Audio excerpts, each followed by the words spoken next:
안녕하십니까. 오늘 소개할 영상 내용은 ICBM 미니트맨 미사일 발사 통제 시설을 마비시킨 UFO 사건에 대해서 알아보는 시간을 갖겠습니다. 이번 영상에서는 앞서 3부에 소개한 전직 미 공군 군사기밀 장교로 근무했던 드와인 아너슨 대령의 증언 내용을 뒷받침하는 전 미 공군 기술자였던 로버트 살라스 대위의 증언이 이어지겠습니다. 그의 증언에 의하면 몬태나주의 맘스트롬 공군기지 상공에 UFO가 출현하여 핵미사일 10기가 정지된 사건을 상세하게 전했습니다. 그럼 로버트 살라스 대위의 증언 내용을 시청하시겠습니다.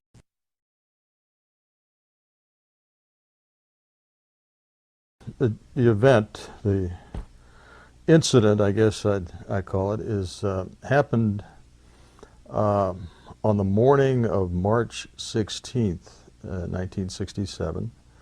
As I recall, it was early in the morning, and I received a call from my topside security guard, and he said that he and some of the guards had been observing some strange lights flying around the site.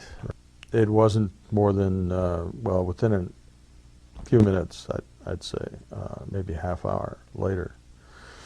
He calls back, and this time he's very frightened. I can tell by the tone of his voice, he's very shook up, and said, "Sir, there's a glowing red object hovering right outside the front gate."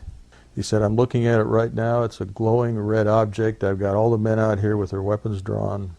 And of course, he was all shook up while he was telling me this. He was very excited. I immediately went over to my commander, who was taking a nap. We have a little cot down there in a rest period. And I was telling him about the telephone call we just received. And as I was relating this to him, our missiles started shutting down one by one. There were approximately anywhere from 6 to 8 that went down, but they went down in rapid succession, which again is an extremely rare. And in the meantime, I called upstairs to find out what the status was of this object. The guard said, "Well, the object has left. It just left at high speed."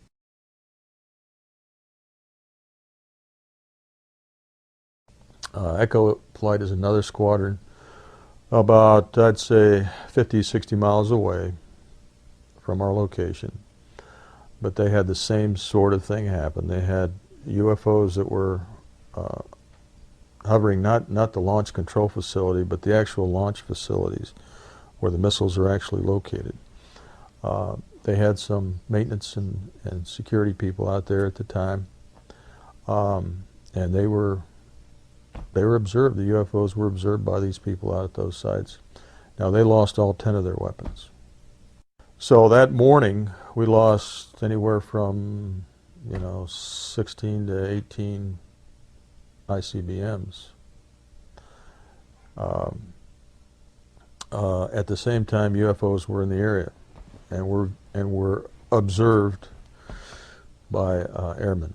This incident was of extreme concern to SAC headquarters because they couldn't explain it. Nobody could explain what happened. There is another incident that happened just within a week of this, week after, where there were radar reports and quite a few more witnesses. 다음 제5부에서는 전략 공군사령부 인근 레이더 기지에 출현한 세대 UFO 관련 사건에 대하여 전 미 공군 상사로 복무한 다니엘 셀터의 증언 내용이 소개됩니다.